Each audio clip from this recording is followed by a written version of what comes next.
Indian premier league 2024 स्पर्धेतील qualifier 1 ची लढत आज रंगणार आहे. हा सामना यंदाच्या मोसमातील अव्वल संघ कोलकाता नाईट रायडर्स आणि दुसऱ्या क्रमांकाचा संघ सनरायझर्स हैदराबाद यांच्यात होणार आहे.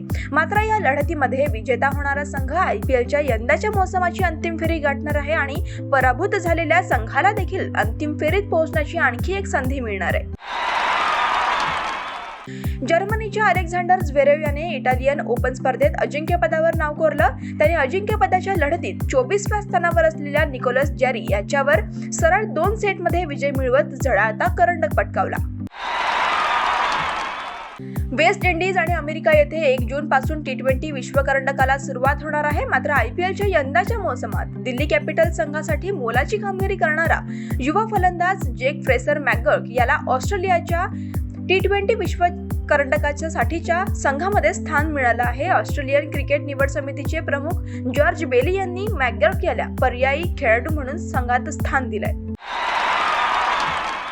गुडघ्याच्या दुखापतीपासून बरी होत बॅडमिंटन कोर्टवर पुनरागमन करणाऱ्या PV सिंधू हिला मागील 6 स्पर्धांमध्ये प्रतिमेला साजेशी कामगिरी करता आली नाही. मात्र या प्रसंगी पॅरिस ऑलिम्पिक आधी विजेतेपदाचा दुष्काळ संपविण्यासाठी भारताची फुलराणी सज्ज झालेली आहे.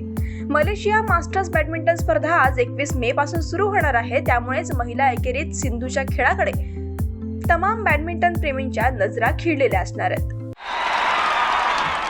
भारताच्या मिश्र 4x400 रिले संघाने आशियाई रिले अजिंक्यपद स्पर्धेमध्ये काल राष्ट्रीय विक्रमासह सुवर्ण पदक पटकावलं. मात्र उल्लेखनीय कामगिरी केल्यानंतरही भारतीय संघाला पॅरिस ऑलिम्पिकच्या पात्रतेपासून दूरच राहावं लागलं.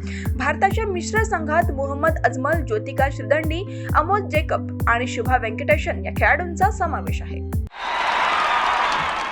श्रेयस अय्यर आणि ईशान किशन ही नावं मागील काही महिने चर्चेत आहेत. या दोघांनीही BCCIच्या देशांतर्गत क्रिकेट खेळण्याच्या सूचनेकडे दुर्लक्ष केलं आणि त्यांना वार्षिक करारातून हटवलं गेलं. पण या दोघांना आता दुसरी संधी देण्याचा निर्णय BCCIने घेतलाय.